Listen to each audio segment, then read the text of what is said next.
Buenos días, licenciada Adilia Valenzuela.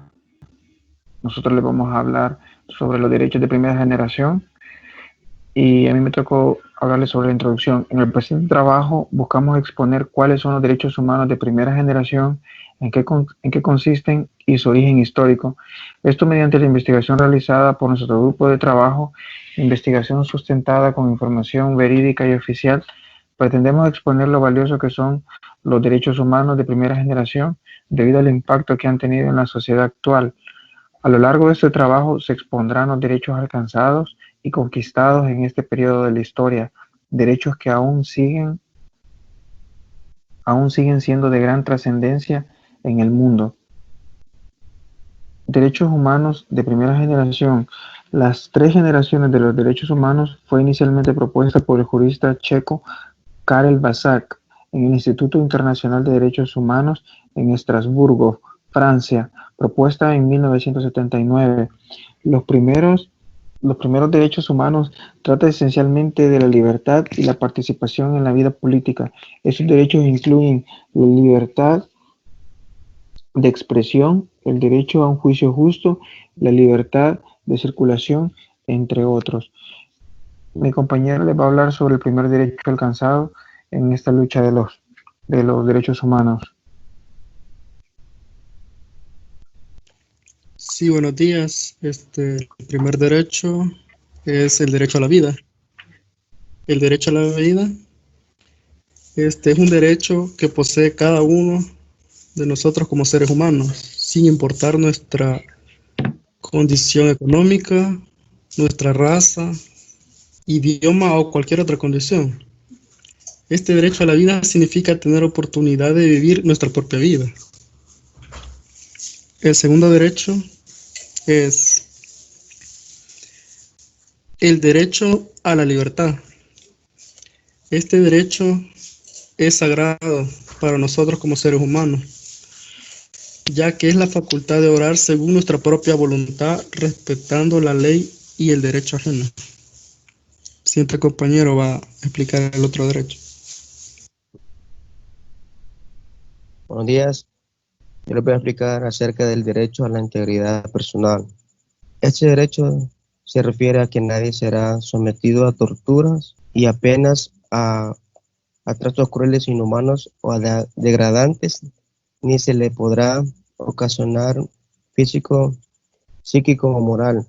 Este derecho implica que nadie puede ser lesionado o agredido físicamente, ni ser víctima de daños mentales o morales que le impidan conservar su estabilidad psicológica. Ahora les voy a explicar el cuarto derecho, que es el derecho a la seguridad. Dice, así como todos los individuos tienen derecho a la libertad, situación que se disfruta en el momento presente, la seguridad añade a la certidumbre de que ese estado continuará disfrutándose en el futuro. El estado lleno que tener la capacidad de defenderse contra quienes dificulten o impidan el orden social. Dice que también todas las personas tienen derecho a la seguridad social a través de la provisión de bienestar social, asistencia. Los estados deben garantizar la protección de todos. Ahora mi siguiente compañero le explicará el siguiente derecho. Muy buenos días, yo les hablaré sobre el derecho al honor, a la intimidad y a la dignidad. Nadie será objeto de injerencias arbitrarias en su vida privada, su familia, su domicilio o su correspondencia, ni de ataques a su honra o a su reputación. Toda persona tiene derecho a la protección de la ley contra tales injerencias o ataques. Con este artículo se pone de manifiesto el derecho a la intimidad, a la honra y a la reputación. Cualquier injerencia en los asuntos mencionados realizada de forma ilegal supone una agresión a esos derechos y es denunciable ante los tribunales. A continuación, mi compañera les hablará sobre el punto número 6. El punto número 6 es el derecho a la igualdad ante la ley. Este derecho nos señala que existe una misma ley para todos, ya que nos impide, la que nos impide es la creación de conceptos legales, que tengamos derechos y obligaciones diferentes ante esta consideración de razas, ideologías y creencias y las otras condiciones. Muchas veces, por ser alguien moreno o por tener ideologías religiosas diferente a ellos, a veces somos parte de una violencia de religión. Muchas veces también nuestras ideologías son muy diferentes a las de una persona de un cantón, de la sociedad. Entonces, la gente también quiere tener de menos esas ideologías y esas creencias religiosas. También tenemos el derecho número 7, que es el derecho a la inviolabilidad de domicilio. Este derecho asegura que el domicilio es inviolable. Nunca entra o registro se podrá hacer ante él. El sentimiento del titular o de la resolución judicial, salvo acaso del fragmente delito. Cuando violan nuestro domicilio, bueno, de hecho se está dando de que muchas personas llegan a nuestro domicilio, tratan de intimidarnos, tratan de violar todos nuestros derechos que tenemos como ciudadanos. También explicarles un poco sobre el derecho de la religión, que expresa la libertad de culto, la libertad religiosa. Es un derecho fundamental que se requiere a la posición de cada ser humano de elegir libremente su religión y de no elegir alguna, de no creer en Dios. Hay muchas personas que son ateas, hay muchas personas que creen en Dios, pero lo hacen de diferentes maneras. Unos son católicos, otros son cristianos, evangélicos. De sectas evangélicas podemos ver que hay una infinidad de iglesias evangélicas. Tenemos también las iglesias mormones, tenemos los testigos de Jehová y muchas iglesias más. Entonces, nosotros tenemos esa libertad, ese derecho a elegir nuestra propia religión, nuestra propia creencia, nuestra propia reunión de culto. E igualmente les voy a hablar un poquito sobre el derecho número 9, que es el derecho de la libertad de asociación. Es el derecho de que toda persona forma parte a unirse a una organización o grupo para actuar y expresar, moverse, ejercer y defender de manera colectiva a fines de intereses comunes y la capacidad para llevar adelante a través de los medios y las asociaciones que los miembros consideran idóneos. En el derecho de la asociación estamos igual, o sea, tenemos ese libre albedrío de asociarnos, ya sea para hacer un partido político, ya sea para que va incluido con lo de la religión, nos podemos asociar en un parque, en donde sea, y formar nuestro grupo y poder decir, alabemos a Dios, o poder decir, hagamos un grupo para, ¿cómo les explico? Podría ser un grupo para asociarse, un sindicato.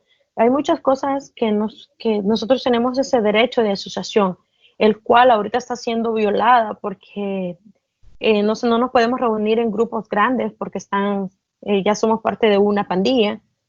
Esos derechos de libertad de asociación la estamos perdiendo por las nuevas leyes que tenemos en el país, ya que el agruparse ahora es un delito. Mi compañero les va a hablar en el siguiente punto, el número 10. El derecho número 10 es el derecho a la libertad de expresión y dice que toda persona tiene derecho a la libertad de opinión y de expresión. Este derecho incluye el de no ser molestado a causa de sus opiniones, el de investigar y recibir informaciones y opiniones, el de difundirlas sin limitación de fronteras por cualquier medio de expresión. Gracias.